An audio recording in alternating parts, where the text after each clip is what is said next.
हाय दोस्तों, मैं अनिल आप सभी का आपके अपने चैनल में स्वागत करता हूं। आइए हम सभी एक प्रश्न देखते हैं। प्रश्न कहता है कि एक बेलन का पृष्ठीय क्षेत्रफल अर्थात कि वक्र पृष्ठीय क्षेत्रफल दिया हुआ है जी। इसमें देख लेता हूं मैं। वक्र पृष्ठीय क्षेत्रफल लिखा हुआ है, यहाँ वक्र छूट गया है, ठीक है ना। वक्र पृष्ठीय क्षेत्रफल 1210 सेमी स्क्वायर है तथा इसका व्यास 20 सेमी है। बेलन का ऊंचाई ज्ञात करे। कहता है द कर्व सरफेस एरिया अर्थात CSA of a cylinder is 1210 1210 centimetre square and it's diameter is 20 centimetre. Find the height of the cylinder अर्थात कि बेलन की ऊंचाई ज्ञात करनी है।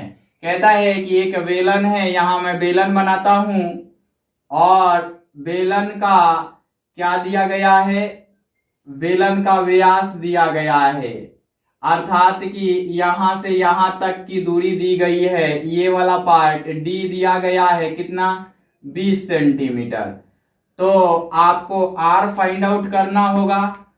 R फाइंड आउट करना होगा यहां से यहां तक। तो ये वाला R निकालने के लिए D/2 करना पड़ेगा अर्थात कि 20/2 सेंटीमीटर, तो ये 10 सेंटीमीटर आ जाएगा, है ना। और ये दिया हुआ है 1210 सेंटीमीटर का स्क्वायर दिया हुआ है। और बेलन की जो वक्र पृष्ठीय क्षेत्रफल होती है वो क्या होती है, आधार का परिमाप गुणे ऊंचाई होता है, क्षेत्रफल नहीं, परिमाप, पेरीमीटर ऑफ बेस। तो ये 2πr हो जाएगा और इसकी हाइट h दी गई है। तो बेलन का CSA जो होगा वो होगा 2πrh। बेलन का आधार जो होता है उसका परिमाप और ऊंचाई को मिला दे तो इसका CSA बन जाएगा। तो आइए अब आगे की ओर हम बता देते हैं आपको क्या लिखा हुआ है। हल दिया है अर्थात गिवन है, देखना उधर, गिवन है वक्र पृष्ठीय क्षेत्रफल, है ना। बेलन में क्या दिया गया है, D बराबर 20 सेंटीमीटर और क्या दिया गया है, CSA या LSA कह सकते हैं इसको, कर्व सरफेस एरिया ही दिया है इसमें। CSA बराबर 1210 सेंटीमीटर स्क्वायर दिया गया है। आपको फाइंड आउट करना है H is equal to what, height. अब नाउ, है ना, लिखेंगे चूंकि बेलन का CSA कर्व सरफेस एरिया बराबर 2πrh, है ना, या बेलन का कर्व सरफेस एरिया जो दिया गया है 1210 सेंटीमीटर का वर्ग दिया गया है। 2 गुणा 22/7 लिख लेंगे। R का मान क्या लिखेंगे, D/2 लिख सकते हैं। तो 20/2 और H और यहां लिख देंगे, H के बाद सेंटीमीटर लिख देंगे, है ना। चूंकि ये सेंटीमीटर में है यहां लिख लेंगे चूंकि R बराबर D/2, क्या लिखेंगे, D/2 लिख लेंगे।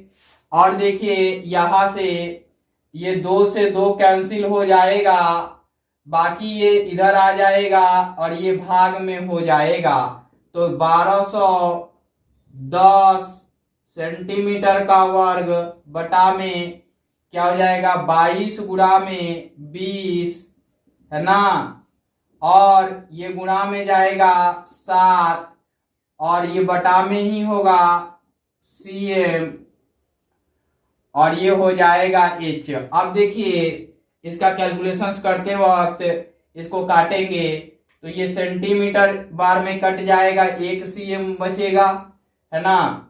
अब देखिए कि ये कटेगा 0 से 0, है ना, और यहाँ 2 से कटेगा 2 बार में, 11 दूना 22, और 11 बार में 11 11 121 हो जाएगा। क्या हो जाएगा? 121 हो जाएगा।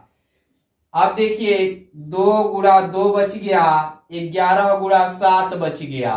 तो अब यहां लिखेंगे कि या h बराबर 11 गुणा 7 सेंटीमीटर बटा में 2 गुणा 2, ये लिख लेंगे और यहां गुणा करेंगे, इसलिए h बराबर 77 बटा में 4 सेंटीमीटर।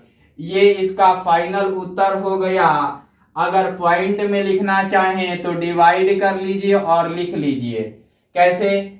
यहां से काटिए तो 4 एकम 4, 3 बच जाएगा और 6 बार में फिर जाएगा। तो इसको यहां से आगे बढ़ाएंगे तो या करके लिखेंगे h बराबर 11, ये हटा के लिखेंगे तब, नहीं तो यही आंसर हो जाता है।